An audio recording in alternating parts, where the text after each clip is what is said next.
To add a trading account on HokoCloud, go to the Account side menu and open the My Accounts tab.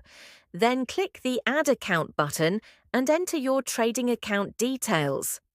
These details are provided by your broker, usually by email.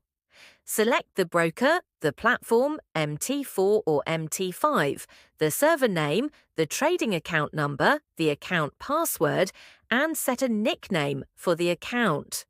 Next, click Add Account.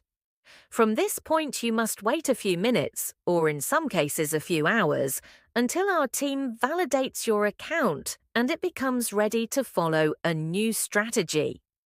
Please note that if your account is not with a partner broker, you will need to deposit funds to cover at least 15 days of service before following a strategy. Once the account is validated, you can click the Tools button and select Follow Strategy. Here, choose the strategy you wish to follow and click Follow Strategy.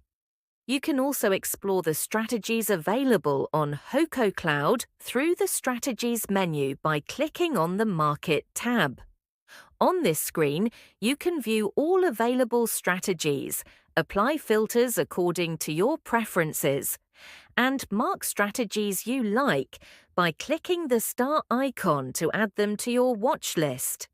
Additionally, you can view detailed information about each strategy and follow the one you choose, clicking on Follow